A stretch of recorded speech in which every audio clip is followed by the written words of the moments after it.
So yeah, let's get started here. So basically, today's lecture is just going to be about kind of, how to grow a small account, how to get started in the market.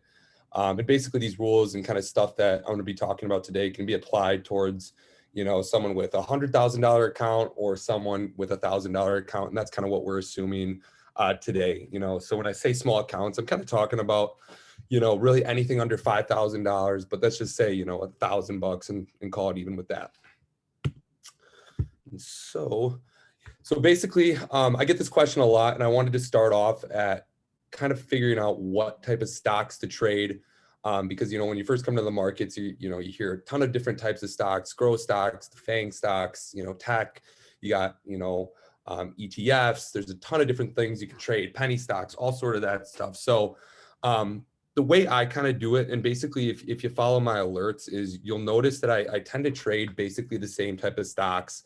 And if you really scroll through my page, you're going to notice that I trade, all the FANG stocks, tech, NVIDIA, Amazon, AMD, SPY, QQQ. I'll rarely go outside of that. Not saying I won't, but basically the whole point is to become familiar with, certain tickers and become familiar with, how those tickers move, how they operate, on a day-to-day basis, intraday, and then on a long-term basis as well. So when you're first starting off in trading, let's say you put $1,000 in your account, right? You're trying to figure out some stocks to trade. Basically, a good tip that I like to say is find a daily watch list that consists of, I have here 1 to 5 stocks, max, 10, right? Once you get over that amount, it just becomes too much to pay attention to. You constantly have to figure out, the support and resistance for them, supply and demand, how those stocks move. And it can just kind of cloud your vision when it comes to trading. And so my whole philosophy with trading is keep it as simple as possible. And so when it comes to the stocks, focus on a couple different ones. So here I have 6 laid out. These are the ones I like to focus on. I just laid out 6 good ones that, if you're new, just starting off here, put these on your watch list. And basically when you start off with these, the reason I like these ones are they're high liquidity tickers. So, they have a lot of volume each and every day to them. They follow, patterns. So technical patterns, like your flag patterns, that sort of stuff very well. And then support and resistance levels, almost to a T. So, you're not really going to have to guess with some, random meme stock that'll just randomly pump, or, a low liquidity, ticker where you're going to have, a hard time getting filled, et cetera. So with these stocks, like I said, they follow the levels really well. So that's why I'd recommend sticking to those high liquidity stocks that, everyone knows, like Apple, Amazon, Facebook, or Meta, and SPY. And when you start, with your watch list and stuff, how I like to start off each and every morning when it comes to the market is basically I like to chart, those pre-market highs and lows, and then the previous day's highs and lows on there as well. Those are kind of the main support and resistance lines that I'll use for those intraday time frames. So, those 5 and 15-minute time frames. Jamal, if you want to go ahead and not draw on there, please. But yeah, so like I said, chart those pre-market highs and lows, and then, focus on that small list of stocks.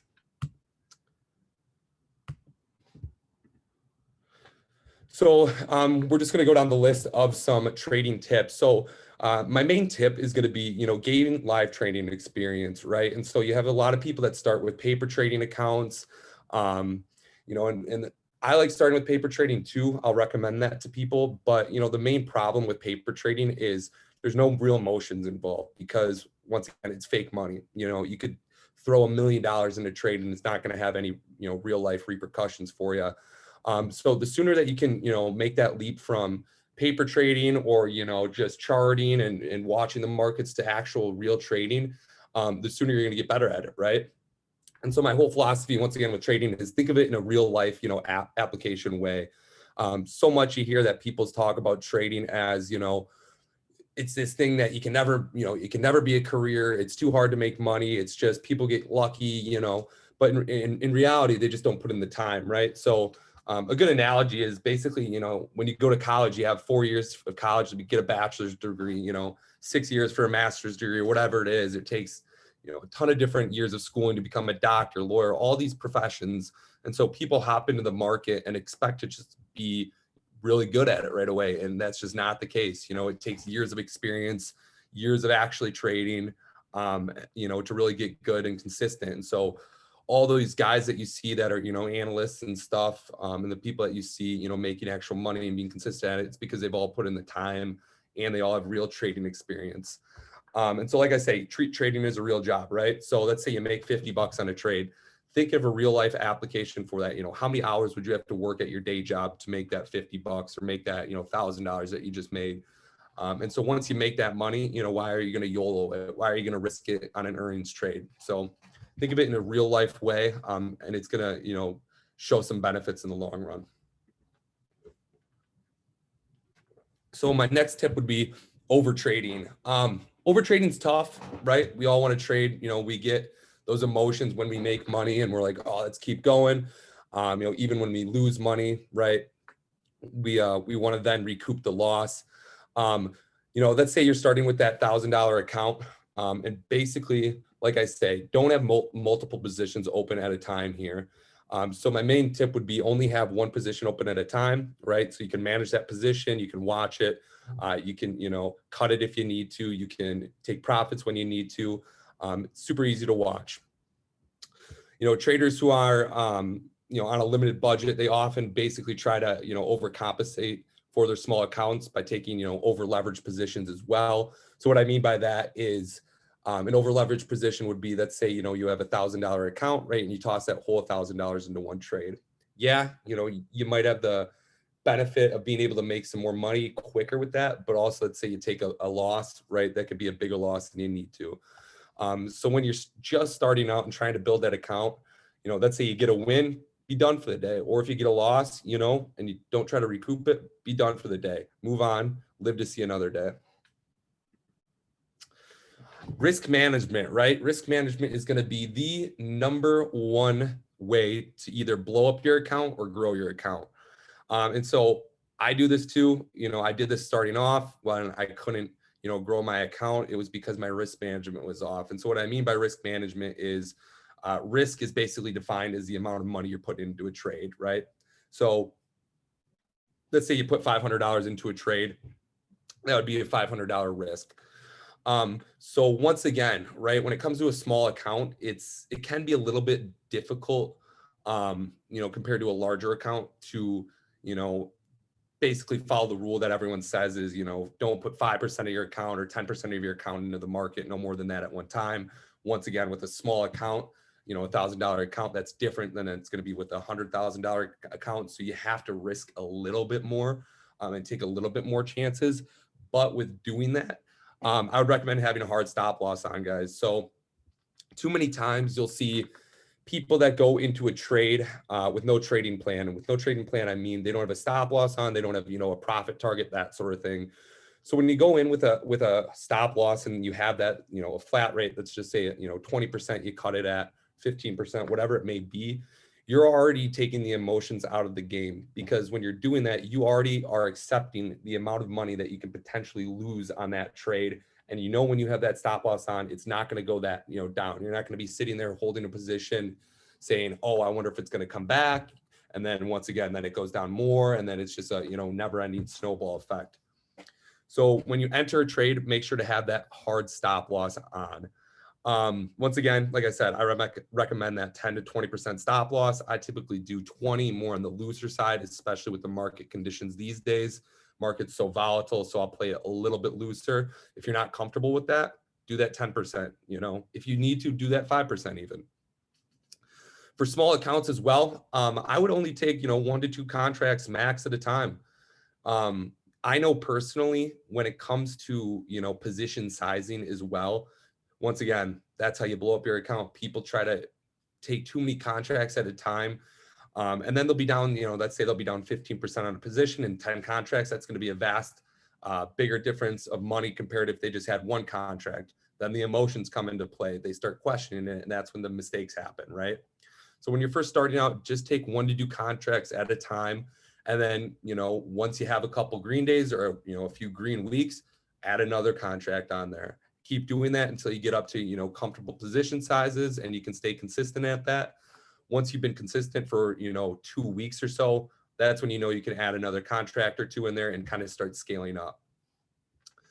Once again, when I say trade in your comfort zone, so I talk about this a lot.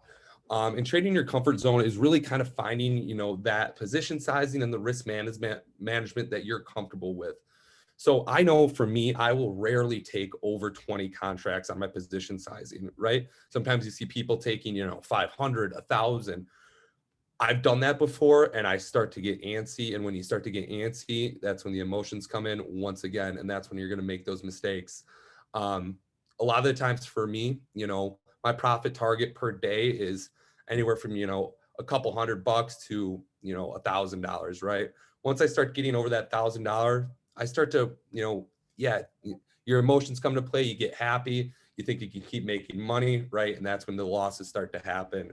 So that's when I say trade in your comfort zone, right? If you're comfortable taking profits at 10% instead of holding, do that. If you're comfortable taking one contract and, when you get up to a couple contracts, that's when you start to get antsy. Just stick with one contract until you become comfortable scaling up properly. So trading only high probability setups. And what I mean by this is basically, I'm a technical trader. I trade technical patterns really only. And so the high probability setups are kind of defined, you kind of have to define those yourselves based on the the setups that you like to take. So right now, I always tell people when they ask how to build a, port, what type of trades to take, how do I find trades in the market? I say just focus on bear and bull flags.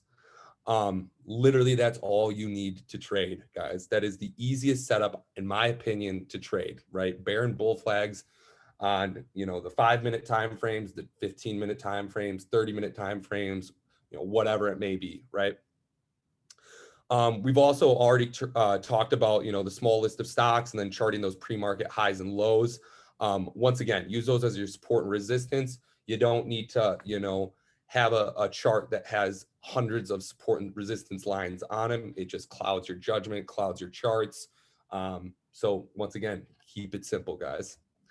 And then another big tip would be pay attention to these psych levels. So when you hear us talk about psych levels, we're referring to levels that are mainly like whole number levels, right? So the market loves whole numbers. So like SPY, today that 410 level was a big level for SPY. 400 would be a big level for SPY, 405, etc. Right? So find those big psych levels, find those support resistance, and then trade flag patterns. Those would be, my main 3 criteria for high probability setups. And then once again, guys, like I said, I wanted to show you some of the setups that I like to trade. I keep it simple. I trade, like I said, bear and bull flags, wedges, triangle patterns. Those can be considered, flags as well. And, a main tip that I would have as well is, if you're having a problem identifying some of these patterns, basically I would just look up, or even screenshot this right now and say, look up flag patterns and then print that off and literally hang it up where you trade. I can literally look at a chart without having, any technical lines on or, indicators and just trade off flags or, these technical patterns, right? So once you get to the point where identifying these patterns is like riding a bike, that's when you're able to really know that's a high probability setup. That's when you can, find trades on your own. You can start becoming more independent as a trader. But I guarantee most traders, they take and play these patterns. Everyone does. So, once again, if you're seeing a bull flag in the market, chances are every other trader out there is seeing that same bull flag. Every other trader is going to play that same way that you're going to play as well, right? Everyone's seeing the same thing. So like I said, keep it simple, focus on a couple different patterns to learn, ingrain them into your head, print them out if you even have to, and then really learn those patterns. Here are just some more patterns that I like to trade. These are more long-term, right? But these can still be applied for growing small portfolios and kind of what to look for in high probability setups, double bottoms, double tops, cup and handles, box patterns. So like I said, a simple Google search online, guys, just look up, technical trading patterns, and you can have all these pictures for you, at a moment's notice here. So going back to the risk, and kind of how to scale properly. So, let's say you're working on growing your small account, right? You're up a little bit on it, and you're ready to, start scaling up, right? So you likely heard, like I talked about before, the saying that you should never really, risk more than 1 to 2, 3, 4, 5. Some people say 10% of your trading account on any single trade. When that comes to a small account, that's going to be a little bit more harder to do. Once again, risking 100% or 1% of $100 account is not the same as risking, 1% of a $100,000 account. So that's when you need to start scaling properly, right? So, basically how I like to do that, we've talked about this before, right? Be comfortable and get, consistent at growing your account by using, 1 to 2 contracts, taking profits at, 10 to 20%. If you have 2-3 weeks of green, add another contract in there. People blow up their accounts too much because they'll make that jump from, say, 1 contract to 10, after a week of hitting some green trades, and then one bad trade goes against them and they're like, dang, I'm back to square one. So like I would say, my main, tip on increasing your risk responsibly is contract and position sizing. Especially with options, guys, we all know options decay. They move quicker than, regular shares. You can't just hold them forever. So when it comes to risk, and increasing that, definitely learn how to scale properly. So let your winning trades run and cut losers, right? That's a big thing that we talk about. People ask, how do you let winning trades run, especially in a market like today? When do I cut my losers? What if a contract comes back? We've all seen, we've all been there where we've been down, 80% on a contract, and the next day after we cut it, it goes back to the green, and we're like, what did I do wrong, right? My tip for this is stop losses, trailing stop losses, and then, learn to scale out profits effectively. So you'll almost always see, me, Call, Tilio, we all alert, trims of contracts and profits, right? So I always like to take my first trim at, 10 to 25% or so profits. And then after that, I will instantly put a stop loss on at my entry buy-in point, right? So let's say I buy a contract for $300. I take that first trim at $330. I'll instantly go in there and then put my stop loss at that $300, right? So then that allows me to, 1, already secure some profit, so I know I'm going to win on the trade no matter what. 2, not have to worry about losing on the trade because I have a stop loss at entry.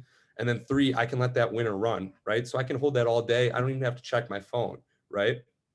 Because then if you're just not going to lose money with that stop loss on. With a trailing stop loss as well. So, for longer term trades, let's say we're doing some swing trades, a longer day trade, that sort of thing. You can almost, take that first trim and then put that trailing stop loss on at that profit margin where you took that first trim. So like I said, let's say you take that first trim, you buy the contract at 300, you take the first trim at $330. Let's put that trailing stop loss at $320. That way you're still going to secure, the most of your profits on the play. I would definitely always utilize, even if I don't say it, I try to say it when I alert my trades as well. But every time you take a day trade and you take that trim, put that stop loss on either a trailing stop loss or at the same buy-in price. For cutting your losers. So I know I've had problems with this in the past. Not everyone's perfect with this. But cutting losers, guys, once again, you got to have a trading plan. So before you take a trade, have a stop loss on that you're comfortable, willing to lose the money, right? So when I say that, go into a trade and say, hey, my trading plan is I cut every trade if it's down 20%. 20% is my max stop loss. I'm not going to hold longer than that and pray. I'm not going to, adjust my stop loss to 40%. I'm going to hold that 20% stop loss or that 10% stop loss. That way it takes those emotions out and you don't have to guess when to cut the losers, right? You don't have to guess, okay, is this contract ever going to come back? Do I have enough time on that? It's just a clear plan, right? Cut the trade, the losing trade at your stop loss, move on and realize that taking losses is part of the game.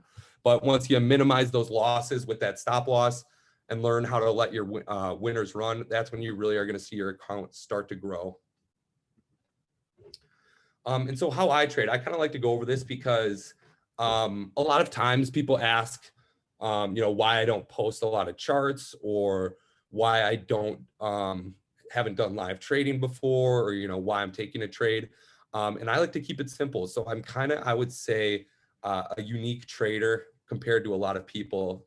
I'm not saying I don't watch charts, because I recommend watching charts. I'm not saying don't do that. But I kind of stick to these main couple rules here, right? So rarely you're going to see me take a trade within the first 30 minutes of market open. Yes, that can be a great time to make money, and a lot of it if you know what you are doing and you're experienced. But that first 30 minutes of market open is going to be typically some of the most volatile of the day, right? And so that's going to be a lot of those best chances for to get caught in reversals, and lose money. You buy a call at the top, you buy a put at the bottom, etc. Right? So I like to basically wait for that first half hour or so of the market to go by, let things settle down a little bit, and then wait for that daily trend to form. Typically with that daily trend, we're going to have one of three trends, right? We're going to have a bullish trend, a bearish trend, or kind of a chop trend. Once you have that daily kind of trend forming, that's when you can start to draw your lines on your charts, start to look for patterns, right? We already mentioned and went over this before. I'm a technical trader. I trade bear and bull flags, wedges, symmetrical triangles, that sort of thing. I don't need to focus on a ton of different things, because I know, kind of what hits and works for me and what doesn't. I mentioned this before, but I did this when I was first learning how to trade. Even at my desk now, I still have pictures of technical patterns, but I highly recommend that if you're a new trader trying to grow your account. I cannot emphasize it enough. Print off a picture with those technical patterns, right? Put it, right in front of you. Print off a picture or write on a whiteboard your trading rules, right? And stick to those. If you look at them every day while you're trading, they're going to get ingrained in your head. Eventually, it's going to become like riding a bike. A lot of my trades, right? I'll just look at Robinhood. I'm not saying do that, because I think Robinhood's not a great app to trade on. Definitely look at charts. But like I said, once you can kind of identify those flags and those technical patterns, you don't need to use all those, lines and stuff and all that, different indicators. Yes, I do use indicators, and we're going to get to that in a minute, and I highly recommend them. But I think a lot of the time, especially with new traders, and when they're trying to grow their account, they complicate things, so they'll watch YouTube videos of different strategies, hear a ton of traders talk about it, things on Twitter, and just too much stuff will get ingrained in their head. Then, if they're looking at too many things on their charts, they never have the confidence to actually take a trade, so on and so forth. So keep it simple, guys. The simpler, the better. And then over to the indicators that I use personally. So I get this question a ton. What indicators should I use when I'm first trying to grow an account? What are the main ones that you should focus on? I use, the EMAs. Those are going to be the exponential moving averages. So I'll use the 9, the 21, the 50 EMA, and then also I just have the 200-day moving average on there as well. EMA is kind of considered the more accurate, in quotes, as it applies more data that is more current compared to something like an SMA. I'll have the RSI and the MACD on here. I wouldn't highly recommend paying attention too much to these. These are more, I like to use these more with, longer term trends. The RSI stands for that, that relative strength indicator, shows whether a stock is oversold or overbought. The moving average, convergence, divergence. This can also be a tricky indicator, as it shows strength and potential reversals, but it can also kind of show those false positives as well. Bollinger Bands are something else that I use as well. So it can kind of help determine whether, the price action of a stock is high or low on a relative basis, can help signal reversals as well. Highly recommend using volume. Volume is going to show, how many shares are traded during that day or a specific period of time. So a lot of the time you'll hear us say in the chat, hey, I'm waiting for that, 5-minute candle to close, or I'm waiting for the 15-minute candle to close to see some volume come in. So we're waiting for that volume to come in to, confirm that price action. And those are kind of the indicators that I use, guys. Like I said, don't overcomplicate it. You have too many indicators on, it messes with your head, it messes with your confidence. And then too many people are trying to wait for the stars to align, if you will. So every indicator to align, and then they never end up actually taking a trade. Contracts, a good question I get a lot too is how to find the right contract. People talk about this all the time, right? Hey, what contract should I look at? What am I looking at? And this is definitely a key point when it comes to building, a small account. A lot of the times, you'll see traders take high risk contracts when building a small account. I don't think that's the best way to go. So definitely these are kind of the main talking points here. So the first one being time, right? For a small account, guys, the more time you can buy, the better.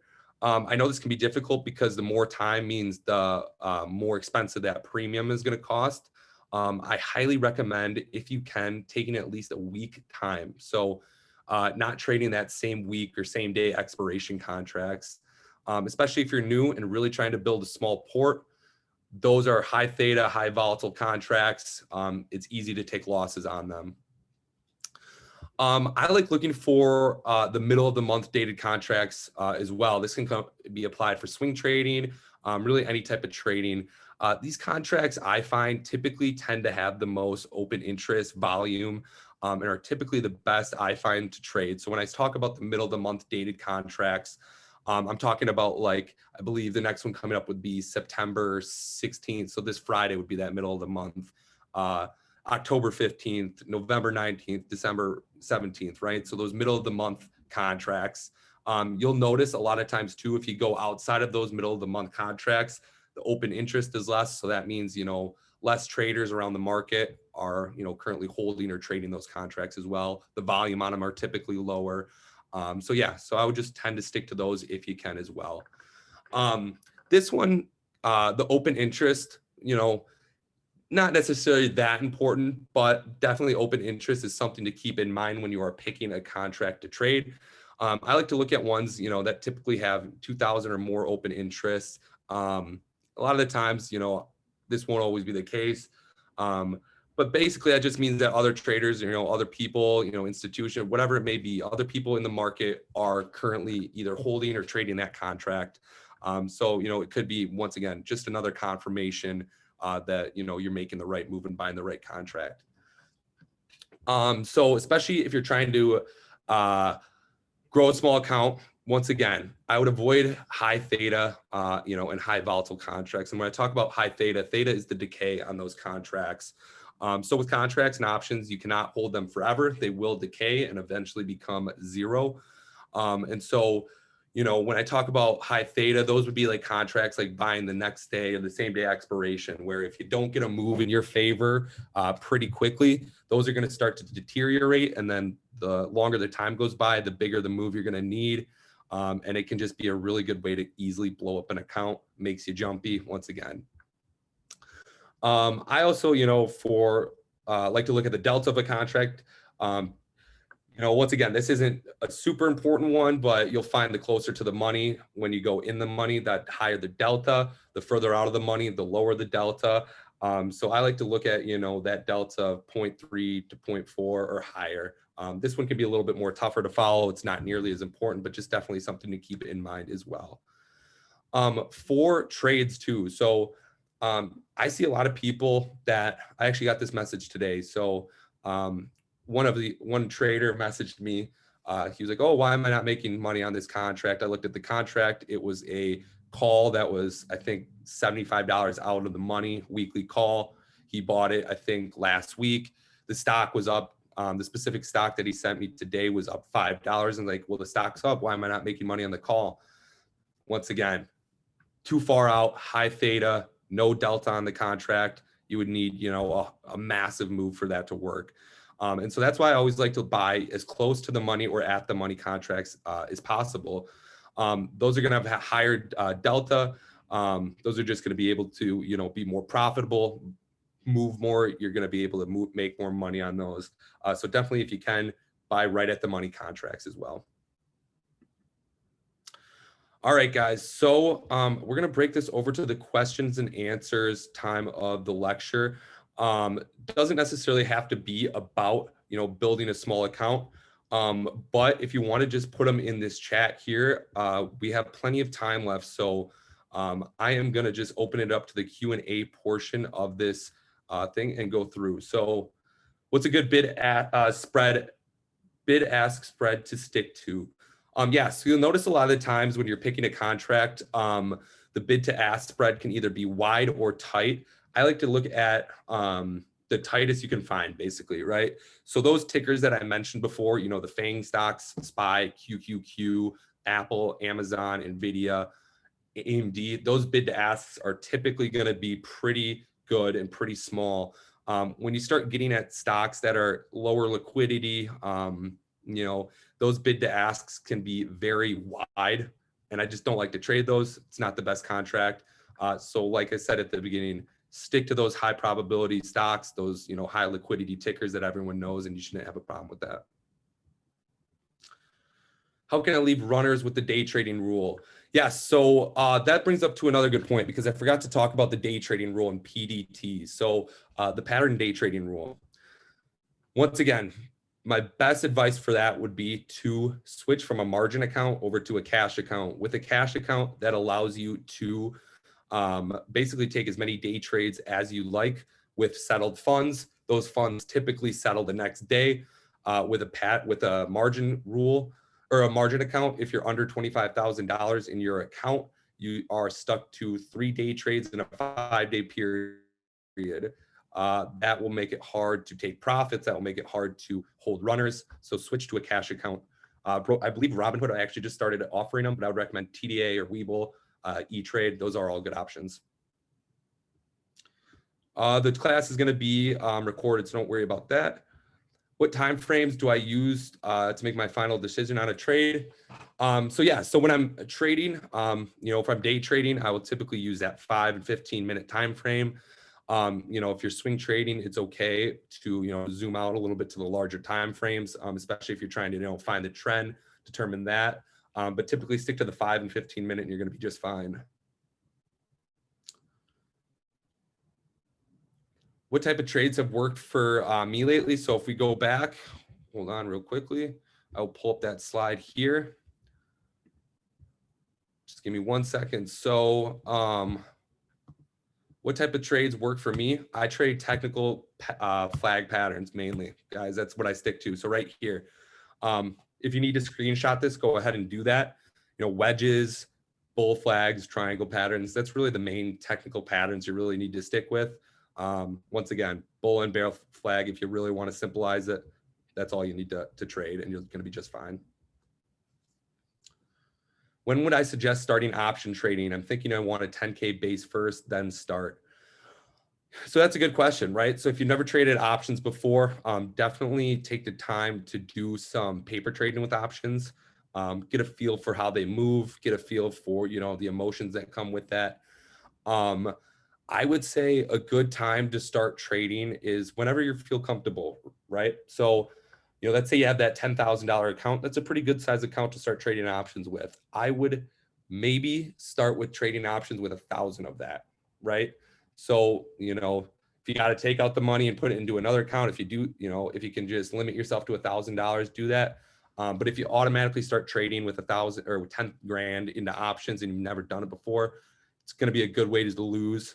So I would trade with a smaller account with that, you know, take $500 to $1,000 out of that $10,000 account, start trading options with that. Once you get a little bit more comfortable, then put more money in and scale.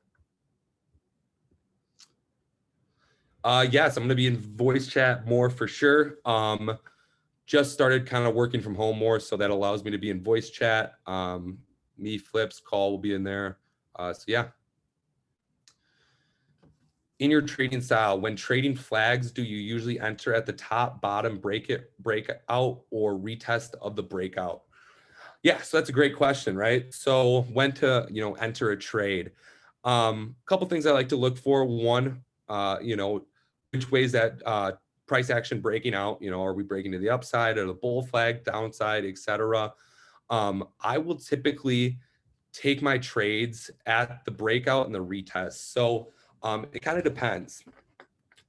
A lot of times, you'll see that breakout and that retest come at, those support and resistance levels that I mentioned at the beginning. So if you have those charted, you can take them at that.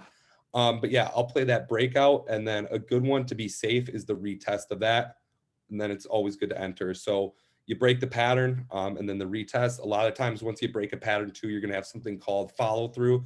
So, if you break to the upside in a bull flag, you're going to have that follow through. So you can take the trade then. I trade analyst alerts and port is only under 1,000. I only buy one contract, but it hits the 10 to 20% stop losses pretty quickly and then bounces. I have already lost $2,000 like this. How would you suggest I improve my approach? Yeah, so that's a great question, right? So we've all been there where you're like, hey, I have my stop loss on, I'm being a responsible trader, but the stop loss hits, and then 20 minutes later, the stock runs in my favor, right? And that profit becomes that contract becomes profitable. One thing you could do with this, you could use a looser stop loss. Not necessarily the best option, just because that might make those losses a little bit bigger. But that really just comes down to entry points. So as for us as analysts, right, we try to get the best entry points possible. When you have the best entry point possible, you're not gonna basically have to worry about those stop loss being hit, too early, because you got the best entry possible. The approach I would take to that would be, once again, maybe be a little bit looser with your stop loss, not by much. So if you're on that lower side where you mentioned the 10%, maybe move that stop loss to 15%, go with that for a little while. If that's not working, maybe 20%. I would never really go over 20%. At that point, the contract's down 20%. I think you take your loss and move on, and find another high probability setup. How long did it take me to become comfortable with my position sizing? I've probably been trading options for, I think, 3 years coming up on now, maybe a little bit longer. So, I would probably say a good 2 years, right? It takes a while to scale. Like I said, that is one of the biggest problems we see, with traders blowing up their account. They don't increase their risk responsibly, and they don't scale properly, and the position sizings are just too big. So you'll see people, they're like, hey, I blew up my account. I'm like, okay, well, what'd you put in? They're like, well, I put 50 grand in and my account was 50 grand. I'm like, there's your problem, right? So it's going to take a while. I don't even, I'm kind of done scaling, just because I find that once I get to higher contract and position sizes, I get more jumpy. So yeah, it took me, I would say, about a good two years to be comfortable with that position sizing. Bullish or bearish for the week? I am going to lean bullish. It's all going to come down to the CPI data tomorrow morning. Look like the market pumped a little bit after hours today. I haven't checked futures yet, but I'm going to lean bullish. I think a lot of the big banks and firms are estimating around that 8% mark for inflation. So I think the market short term is going to have a pop. Wouldn't be surprised to see that 412 to 415 supply level go and break to the upside. But yeah, like I said, either way the reaction, we're going to play that tomorrow. The bear market is, you feel like it's close to the end? Yeah, I think, it kind of depends. I think you got to look right now at also fundamentals in the market, such as the midterm elections coming up, right? So a lot of what, the people that are leading our country right now say are going to try to do what's best for the market to make themselves look good. But when you actually really take a look at, the fundamentals, the economy, how it's doing, I still think the bear market's viable. Seeing rallies in bear markets are a typical thing. So you're going to get bounces and rallies in bear markets, and then that's in order for us to go lower. Once again, we're traders. We don't really care what, direction the market takes. We'll play either direction and make money on that. When and when not to average. As a new trader trying to build a small port, I would say do not average, right? I would say you hit your 20% or whatever stop loss, take your loss and move on.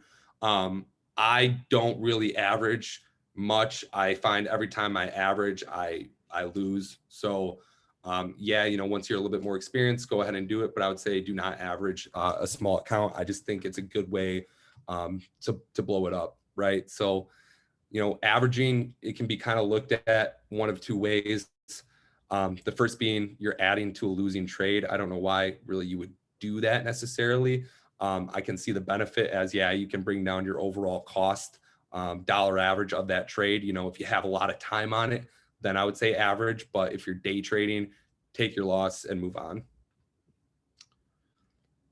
Will Brady get another ring? No. Is this my full-time job? It is not. So I do sales on the side. So yeah, I think it's always good, if you can. Eventually, I would like to make trading my full-time job, but right now, I think it's always good to have multiple streams of income. Do I depend on fundamental analysis? For day trading, no, I don't think fundamentals really come into it. Besides, economic events, I guess you can consider those to be fundamental. But for long-term, shares, long-term market sentiment, long-term market trend, we'll definitely, do some fundamental analysis on companies. Look at their earnings, look at their, balance sheets, stuff like that. If you're, really long-term investing in a company, definitely. How does a trailing stop loss take profit work?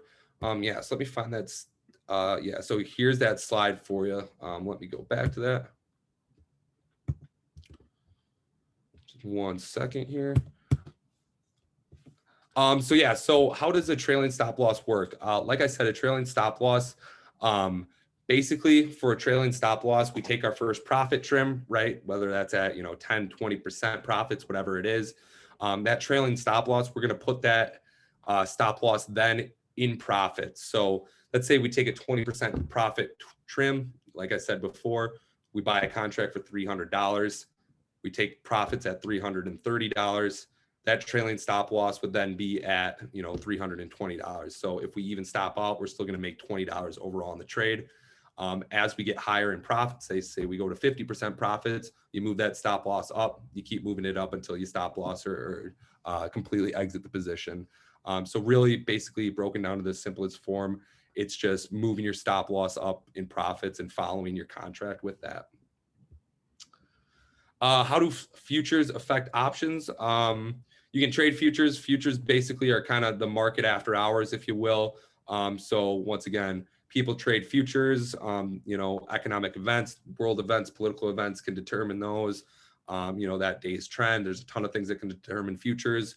But basically they will kind of dictate, what the market's going to open at, and then that's going to affect your contracts. So you can't trade contracts, after hours or pre-market. There's only a couple you can trade for the last 15 minutes after market closes. But then once, the futures determine that the price on the overall market and what we're going to open up at, that'll affect your option prices at open. When trading SPX, the price I believe it will run to should also be my strike, right? Someone said this in Advanced Trade Floor a while ago, and I don't quite understand the reasoning behind it. I would say no. So in short, no, right? So like I said before, how to find a contract. I'm going to pull up that slide real quick here. So how to find a right contract. Let's say, SPY or SPX is at, 400, right? And we think it's going to run to 410 by the end of the day.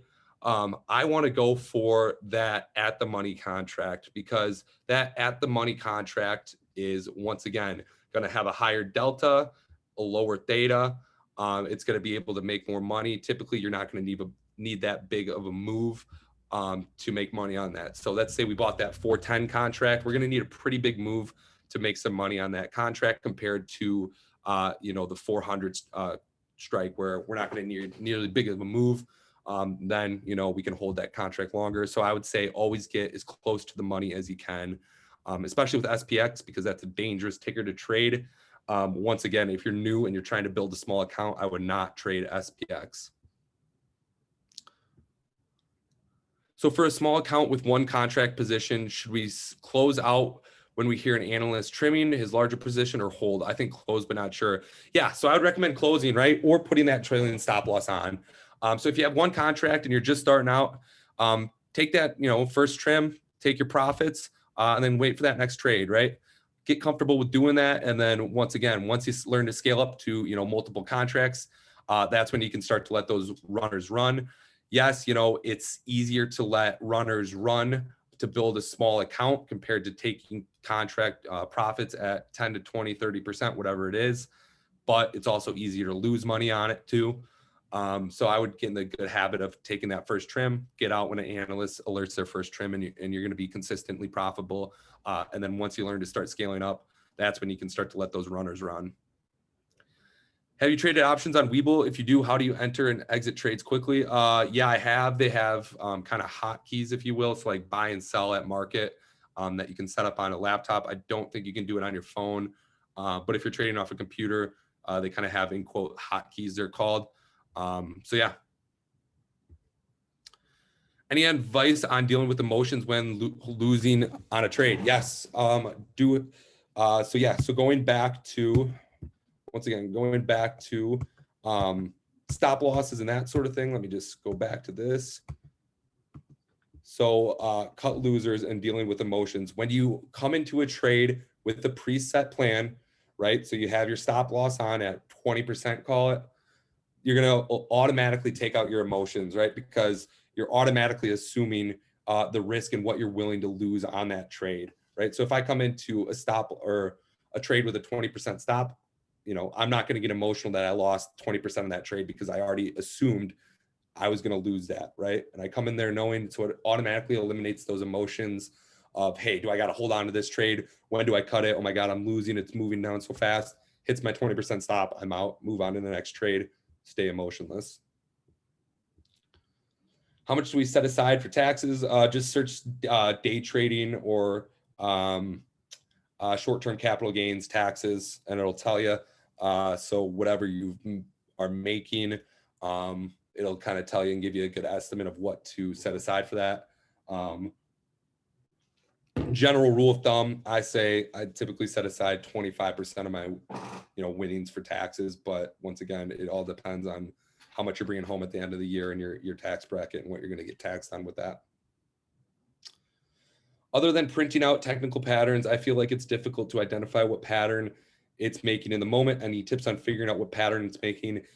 Yeah, so pretty simple one for this. So, every night after market close, just go back, pull up the charts from the day. And when you think there's a pattern, basically just draw lines on that pattern, right? And go back, we can pull up data on charts from however many, days, years ago, and we can draw patterns, see how they play out. And you're going to typically find that all the patterns, kind of play out how you're going to expect them to, right? So go back and just chart, draw patterns on, those stocks for that day.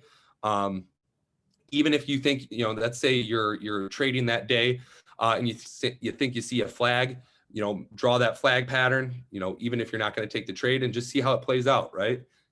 Do that a couple times. So, hey, it builds confidence. I'm actually seeing those flag patterns. I'm charting them.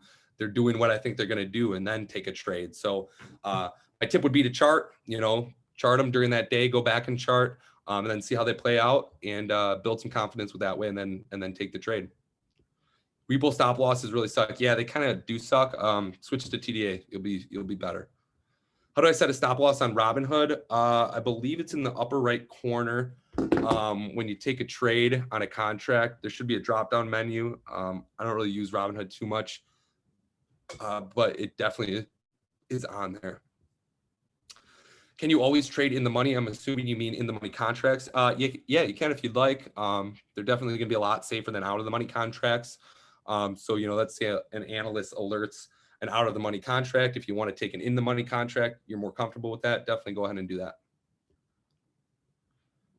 So instead of getting more contracts for cheaper, you're saying get better quality contracts at a higher price, but less. Yes, that's what I'm saying. So the cheaper the contract, typically it's going to be the further out of the money, higher theta, lower delta, tougher to make money. So I would always recommend getting as close to the money as possible and less contracts. It's just going to be easier with it that way. You're going to make more money, in my opinion. So you say a 20% stop loss on a 1K trade, or would you aim to find another trade on 1K again, or scale it up to make it for the previous loss? Yeah. So once again, if we're starting with a $1,000 account, right, I wouldn't recommend putting the whole $1,000 in one trade. Yes, 5% of 1,000, $50 is going to be tough to take trades with. So you might have to be a little bit more higher risk with that, and maybe taking a contract that's a couple $100, $300-400. With that though, I'd probably keep a tighter stop loss on there, so move it up to 10 to 15% stop. But yeah, I would never put that whole $1,000 account onto one trade. I think that's just a really bad way to blow it up. What is the difference between price and actual price when setting a stop loss? Not sure what that means. Deanna, I'm not sure what you mean. If you want to explain your question a little bit better, might be able to help you here. Yeah, so take profits at the first trim. Yep, so that's what I would recommend, especially for building a small account. Take profits at the first trim, getting that good habit, and then once you learn to scale up, yeah. Can you show your indicators while answering questions? Yep, I'll pull those up for you. Yeah, so here are those indicators that I use. Like I said, I like to keep it as simple as possible. So I use EMA, 9, 21, 50 EMA, the 200-day MA.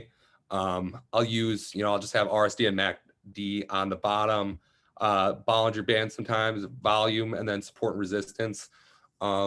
Really, that's all I think you need to trade. Take a screenshot, write this down if you have to. But yeah, those are some good ones.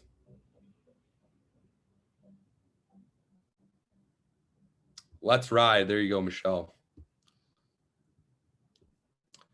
When setting a stop loss, it acts for a price and an act price. Does that mean actual price? And what on TDA?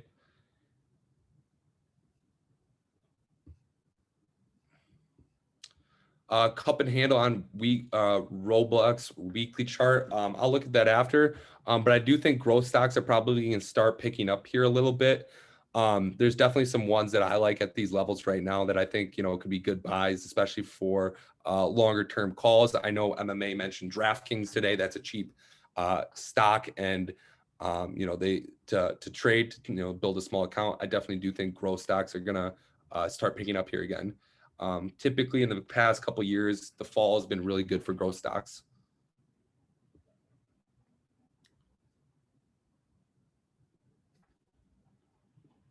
All right, guys, any more questions here? It's been about 53 minutes. Do you ever give growth stock recommendations? Yeah. Like I said, it's the growth stocks have been beaten down a lot right now. We had that huge run from I would say, COVID 2020 all the way up to, I believe, last February is when we started to come down. Yeah, I do give growth stock recommendations. I can make a list and put those out on the ones that I like. The one I like that MMA mentioned today, DraftKings, definitely going to be a good one to keep an eye on. Yeah, so I'll make a list of that. I think, Affirm, I think, some of those financial stocks, growth stocks that have been beaten down a lot are at buy prices right now as well.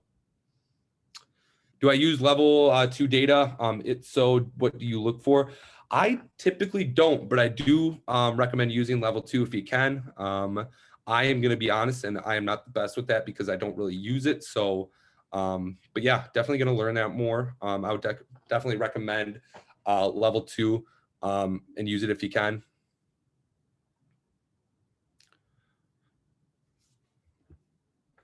California is currently voting to make it legal to bet online for anyone that's interested. Yeah, I saw that. I think a lot of states are going to start, switching over to that, especially sports betting. It's becoming such a huge industry. Even, with the NFL season, I think they had like 71 million more users place bets this past weekend than like before, something crazy like that. So definitely, I would say that's a good sector, but, good niche of stock to start watching, and DraftKings especially.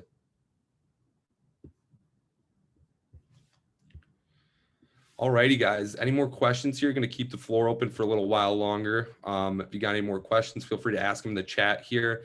Once again, all this lecture is going to be recorded as well. What do I think of EV stocks long-term with the ban of gas-powered cars in 2035? I believe that's in California, that ban of gas-powered cars. I do think eventually it is the future. Right now, the oil companies are too big to fail at the moment, but I do think EVs are the future. So definitely would start looking at those. Um, I like to look at like GM would be a good one. I know they're just rolling out a huge line of EVs, Rivian, Lucid, NIO. Those are all ones to keep in mind. Be careful of NIO. I know that's a Chinese stock company, not big on Chinese stocks right now. Tesla as well, but definitely that is definitely the future. You mentioned you'd like to be a full-time trader. What's your target to get there? Yeah, I think full-time trading is, the end goal. I like the freedom of it. I think people trade for the freedom as well. The end goal, I think, I don't have anything set in stone right now. My job's pretty relaxed as I can still trade on the side. So right now, trying to just build as many income types as possible. And yeah, so definitely down the road though, gonna try to go full-time. Do you use 200 EMA? I don't. I use the 200-day movie SMA. Doesn't really matter though. That 200-day EMA works as well. Does after hours affect the chart during trading hours? Yeah, the after hour price action, will affect that next day's price action as well during market open. Pre-market affects it too. So there's definitely a lot of different strategies you can use for pre-market and post-market trading. Once again, you can't trade option contracts pre-market, and only a few tickers like SPY and QQQ allow for after hours trading of contracts, and that's only for I think 15 minutes after market close. But yes, price action, pre-market and aftermarket will definitely affect that day's price action.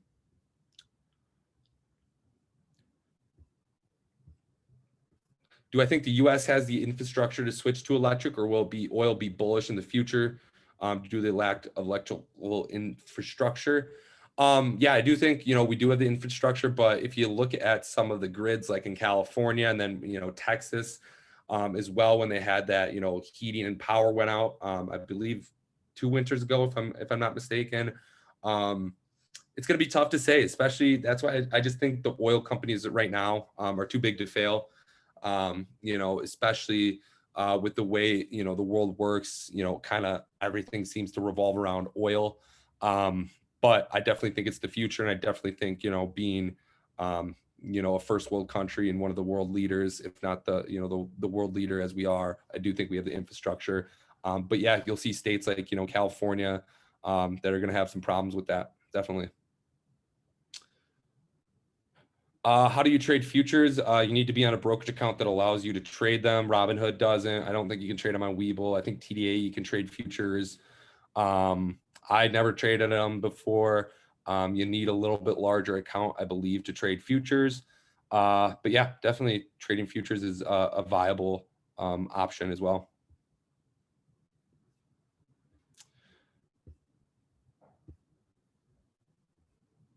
I'm not saying the 1K is the full account, more talking about a martingale type scaling on the next trade to make up for the previous 20% loss. Yeah, so like I said, if you want to try to make up for the loss, I think you take your loss, and I think when you try to make up for it is when you make mistakes, whether that be trading more by scaling more. I think you just got to stick to your game plan, right? And you'll make back that loss in 1 or 2 trades, and then you keep sticking with your game plan. Once again, if you try to scale too quickly after a loss, you typically are going to take a bigger loss. Just a lot of emotions involved with that. So I would just say stick to your trading plan and scale appropriately. Thanks, Rudy. Appreciate the kind words, man. Do I have a Roth IRA? I do. I have a Roth IRA and a 401k. Would definitely recommend starting your retirement accounts as quickly as possible. If you have not, Roth IRA, you can max out. I think it's at $6,000 a year, contributions up to a certain level. But yeah, definitely would, recommend that. It is free money, fellas. So, when you retire or whatever at age 60 or whatever it is, it's an easy way to become a millionaire. Mad Flips, appreciate the kind words, my man. Yeah, I'll be in a voice chat tomorrow. So going to be a good day with the CPI data being released. Like I said, I'm leaning bullish, but we'll see what the market brings for tomorrow. if you can't actively watch trades during the day and are looking for a swing trade situation, how far out would you look for contracts? 1 to 2 weeks? Yeah, I would always get more time the better. Especially in market conditions right now, I would say at least a week's time. So, a full 5 days. I would, if you can, go, a month out, all that sort of stuff. So the more time, the better. Thank you, Christian. Appreciate it, man. Thanks for hopping in today. Green frog, I believe that is just means they're printing. Late to the class. Yeah, pre-market price action. Yeah, so we talked about pre-market price action.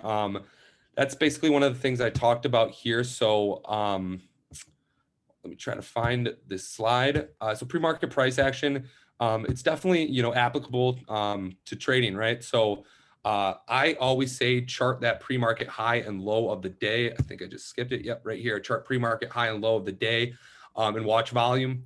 The pre-market, it's going to be a good signal for what's to come right at market open. Charting those pre-market highs and lows, you can play the break either way of that support or resistance. Play the break either way and then take a trade off that. Thanks, Kev. Appreciate it, man. If you're taking a contract months out and taking out the money, would that be more safer or riskier? Well, if you're always buying more time, it's going to be more safer. The further out of the money, though, it's going to be more riskier. So it kind of has an inverse effect. I get a lot of people can't afford those, month or, couple month out contracts because they're expensive. I would just say, try to stick to as close to the money as you can afford. If you can't afford anything, let's say if you can only afford something that's $50 out of the money, I would say just find a different setup. But always as close to the money as you can. Thank you. I appreciate it. Yeah, Finn, I talked about it before, but like I said, just chart those pre-market highs and lows and then play those breaks and you should be fine.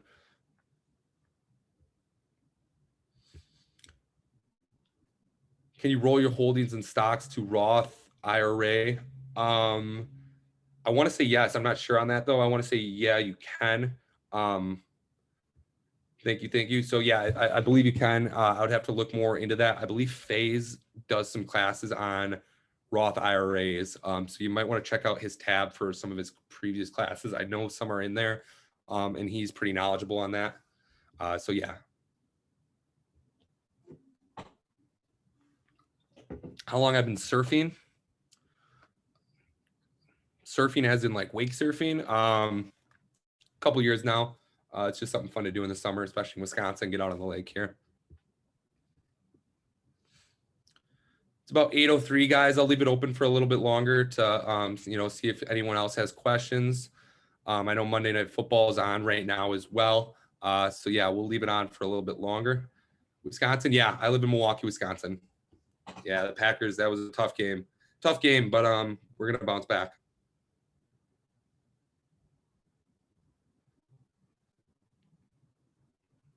Minneapolis, nice. Yeah, small world. Yeah, if anyone has any more trading questions, how to build a small port, now's your time to ask them, guys. Hey, no problem. Thank you for coming. Appreciate it. Good to hear.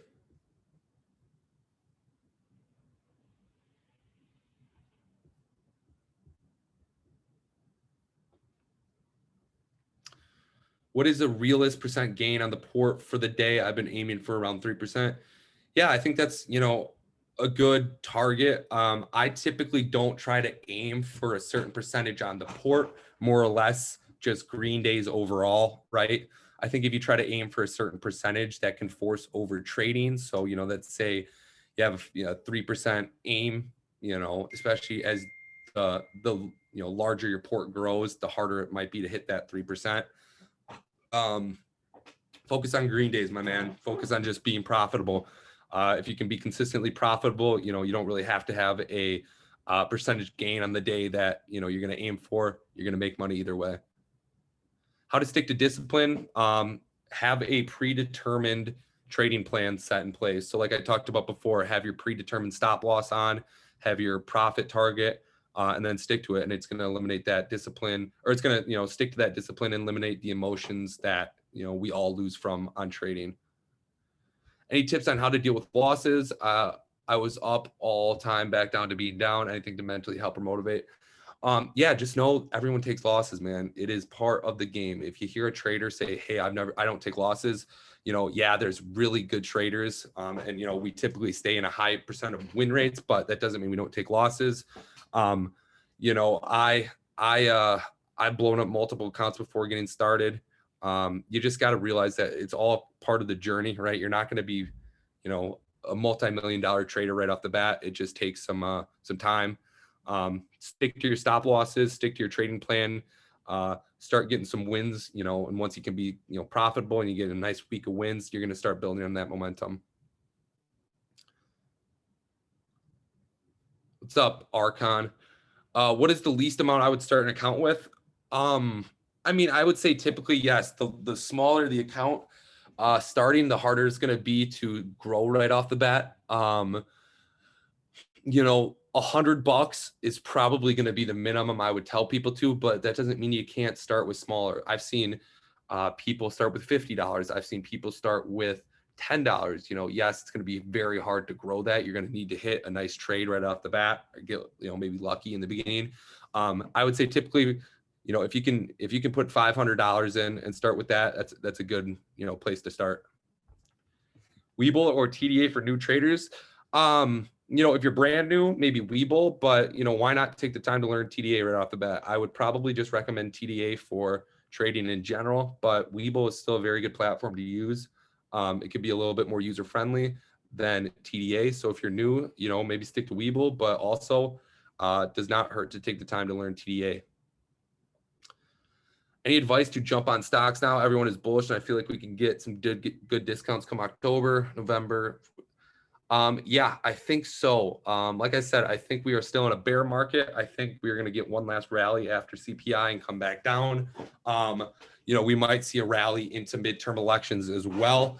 But I do believe we are still in a bear market. I think there's going to be some better buying opportunities.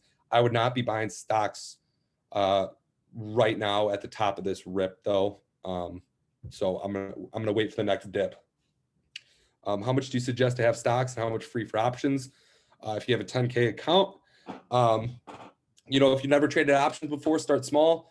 I would say definitely maybe, have, half for stocks, half for options, but obviously don't put all that money in at one time and do a trade. So it really, your comfortable level, that's how much you should put in. Why do some stocks have no open interest or volume on contracts even when close to the money? It just means nobody's trading them. So like I said, nobody's trading them. Nobody's holding on to them, type of thing. Yeah, I would just not focus on those stocks. When you focus on those tickers that I mentioned in the beginning, I'll pull up the slide again. You're not going to have to worry about that. I don't think you're ever going to really find an Apple contract close to the money that has zero OI or volume on it. So when you stick to these high liquidity stocks, like I said up here, the FANG, SPY, NVIDIA, AMD, you're never really going to have to worry about that. All right, guys, it is 8:10 here, Central Time, so 9:10 Eastern Time. Great lecture today. Appreciate everyone joining. Gonna work with MMA to get some more, different type of lectures as well. Me and MMA have been talking about doing some lifestyle stuff as well, business related, fitness related, that sort of thing, mindset. So if you want those type of lectures too, and you guys would be interested in that, just let me know in the trade floor, and we'll make it happen. But everyone have a good night. Remember, CPI data is out tomorrow morning. We will be in voice chat tomorrow. And yeah, let's make some money tomorrow. So everyone enjoy the rest of their night, guys. Thanks for attending.